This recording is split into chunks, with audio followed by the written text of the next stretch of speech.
Assalamualaikum warahmatullahi wabarakatuh. Kita sebagai pendukung Anies Baswedan kan tidak berpihak kemana-mana tentang ijazah palsunya Pak Jokowi. Kita berpihak kepada kebenaran. Kebenarannya di mana? Kalau Roy Suryo benar, kita berpihak kepada Roy Suryo. Kalau Pak Jokowi benar masalah keaslian ijazahnya, kita berpihak kepada Pak Jokowi. Namun ada rumus yang harus kita baca sebagai pendukung Anies Baswedan yang kebanyakan beragama Islam. Apa itu hukumnya di dunia ini? Yang harus kita baca sesuai dengan surat Al-Quran, Iqra' bismi rabbikal ladzi. Kita baca, kita lihat, kita pelajari. Ada semacam rumus di dunia ini dari zaman dulu sampai sekarang, bahwasanya jangan merendahkan atau menghina sehina-hinanya orang yang lagi sedang di puncak kekuasaan. Akan berbahaya. Contohnya Bambang Tri. Benar atau tidaknya Bambang Tri, kan dia yang tahu, dan Pak Jokowi yang tahu. Persoalannya juga masalah ijazah palsunya nih. Sudah masuk kandang Bambang Tri dan Gus Nur. Itu satu rumusnya. Kemudian ada tambahan rumus, improvisasi, inovasi rumus. Janganlah menghina dan merendahkan serendah-rendahnya orang yang baru turun dari kekuasaan. Baru turun dari kekuasaan. Jangan merendahkan dan menghina. Maksudnya Pak Jokowi kan menganggap Roy Suryo mempermasalahkan ijazahnya itu adalah merendahkan serendah-rendahnya. Itu akan sangat berbahaya. Dan kita prediksi sedikit nanti di akhir-akhir. Apa endingnya kasus ijazah palsunya Pak Jokowi ini? Apakah Roy Suryo akan masuk penjara? Atau Pak Jokowi akan direndahkan serendah-rendahnya oleh publik? Kita tengok dulu. Tapi ada yang membuat kita ini agak bingung sebenarnya. Ada kejanggalan-kejanggalan dan macam-macam kejanggalan, baik yang diunggah Roy Suryo, baik yang diunggah oleh media sosial, baik yang diunggah oleh Rismon Sianipar. Ini satu dari media mainstream. Dan ini pernyataan dari Pak Jokowi sendiri yang agak bertolak belakang. Ini membuat kecurigaan, kejanggalan lah kira-kira, keanehan. Walaupun begitu, rumus tadi tetap harus diingat kawan-kawannya. Rumusnya adalah jangan menghina dan merendahkan orang yang baru turun dari berkuasa, apalagi sekarang masih ada tangan-tangannya di kekuasaan. Contohnya seperti ini, kejanggalan masalah ijazah Pak Jokowi ini. Penghargaan yang setinggi-tingginya kepada dosen pembimbing saya, Bapak Kasmujo. Tadi ada tadi. Ke depan Pak Kasmujo.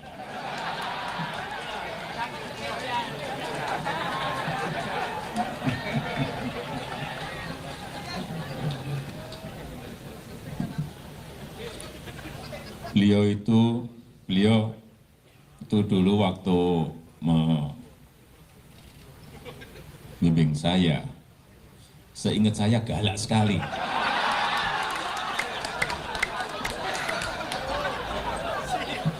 Galak sekali, saya masih ingat galak sekali. Tapi sekarang saya melihat beliau sangat bijak sekali. Sudah berubah.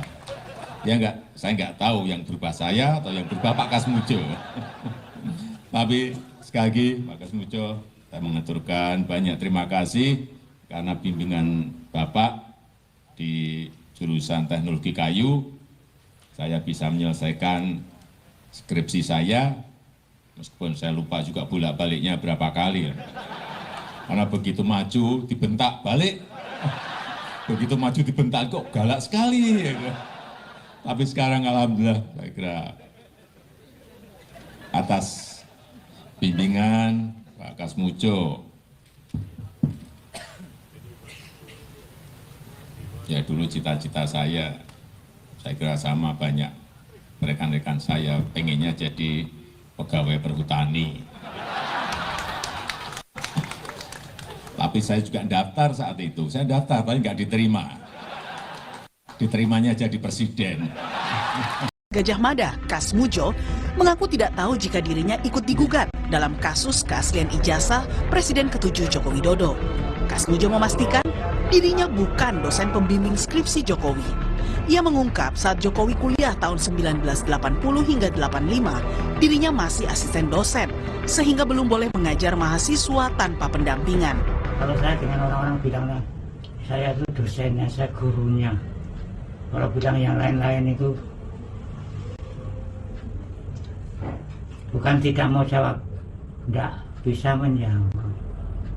Ya, itu tentang skripsi. Ya, skripsi kan erat kaitannya dengan ijazah. Sebenarnya yang diperkarakan oleh Roy Suryo sekarang bukan masalah asli atau palsunya ijazah Pak Jokowi. Kalau saya lihat, yang dipersoalkan oleh Roy Suryo ini adalah sah atau tidaknya Pak Jokowi mendapatkan ijazah tersebut. Ijazah itu bisa saja juga asli, tapi tak sah didapatkannya. Dengan cara apa? Ya bisa saja UGM yang menerbitkan. Kan itu yang disasar oleh Roy Suryo sebenarnya. Dia tidak memperdulikan uji identik, forensik, segala macam di Baris Krim itu. Bisa saja itu asli. Asli itu konotasinya kan dikeluarkan oleh UGM. UGM yang mengeluarkan, tanda tangan semua segala macamnya, UGM mengeluarkan, sudah selesai di situ. Aslilah itu. Tapi yang diperkarakan oleh Roy Suryo, kalau kita lihat sebenarnya hak kepemilikan dari ijazah tersebut. Berhakkah Pak Jokowi menyandang gelar insinyur? Atau dulunya sempat ada detorandus katanya. Itu ya sebenarnya yang dipermasalahkan Roy Suryo belakangan. Padahal dari awal sebenarnya Roy Suryo melihat fotokopi ijazah yang diekspos di media sosial. Kan itu yang ditelitinya.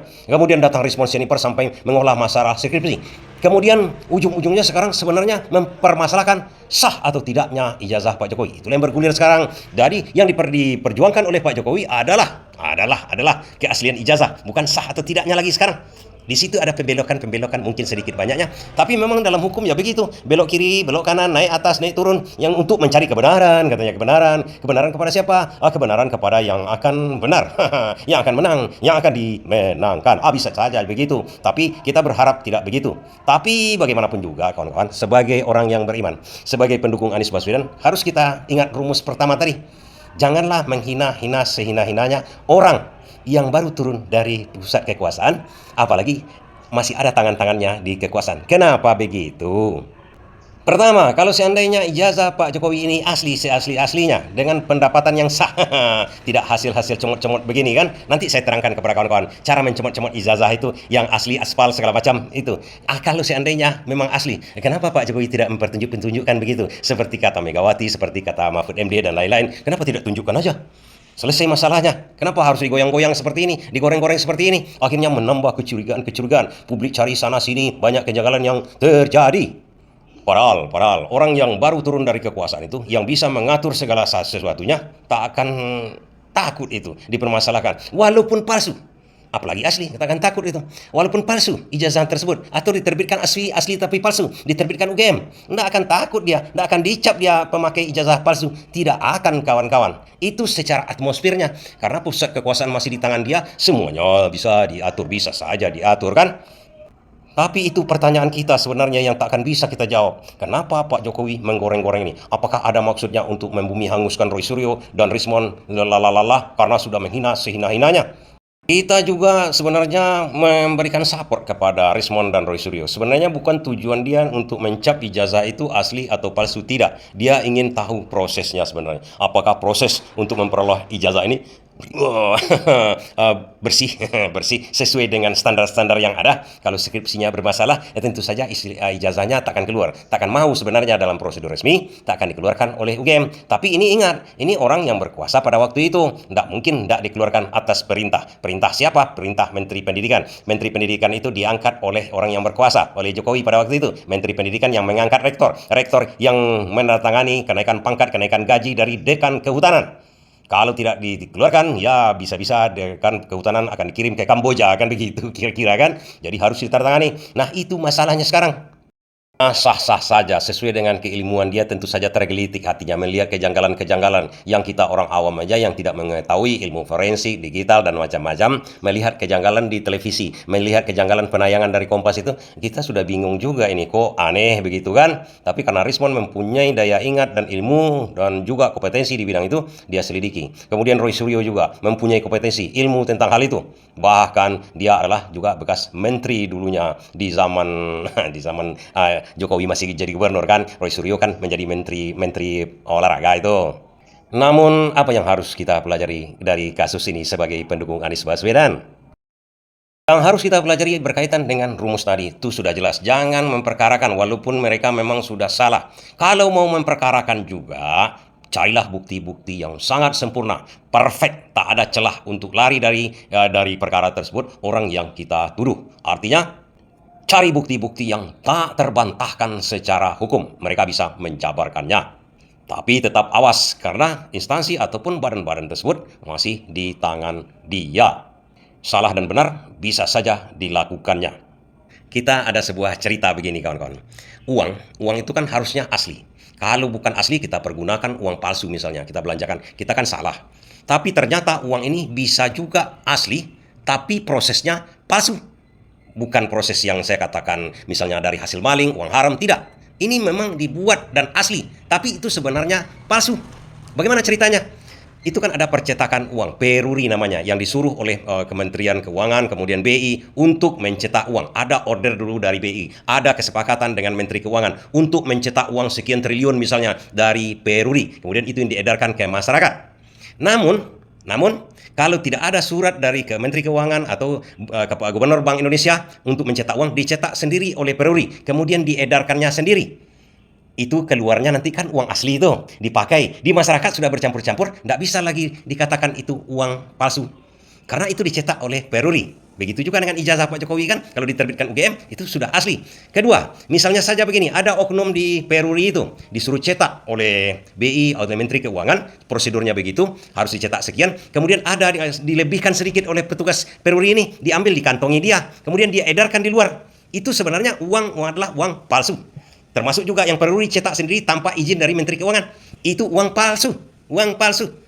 Tapi itu asli setelah beredar di masyarakat, sama dengan uang-uang yang dicetak yang lain-lainnya. Yang membedakannya nanti adalah satu, sebenarnya kuncinya dari uang itu adalah nomor serinya. Nomor serinya pasti digandakan oleh pihak peruri ini. Tapi kalau sudah di masyarakat, sempatkah kita mengecek-ngecek masalah-masalah uang nomor serinya itu yang ganda di masyarakat itu? Tidak ada, tidak akan pernah lagi. Itu membutuhkan keahlian, ketelitian, komputerisasi. Begitu juga lah Roy Suryo sekarang yang menelitinya itu tersebut. Paham maksud saya? Begitupun ijazah kalau lagi orang yang berkuasa atau mantan yang berkuasa. Bisa saja berlaku seperti itu. Jadi kesimpulan kita apa? Prediksi kita apa muaranya, ujungnya kasus ini? Berat dugaan saya, ini nanti dinyatakan asli, sah. Kenapa begitu? Iya, karena ini Roy Suryo datang menganalisa itu pada waktu yang tidak tepat. Ingat rumus kita yang tadi itu. Tidak bisa ditolak, tidak bisa dibantah rumus kita itu. Jangan menghina sehina-hinanya orang yang lagi berkuasa atau orang yang baru turun dari tempat berkuasanya. Jadi kalau tepatnya kapan? Setelah dia agak lama turun dari kekuasaannya. Di situ baru dibongkar. Dan satu lagi yang paling penting. Roy Suryo harus melihat perpolitikan Pak Prabowo. Apakah masih membela-bela ke sana? Kalau masih membela ke sana ataupun masih netral Prabowo ini, jangan ungkit kasus itu. Simpan dulu sebagai arsip Roy Suryo. Nanti di suatu waktu nantinya setelah cuaca politik berubah, setelah cuaca ini agak cerah begitu kan, kemudian baru di-share masalah ini.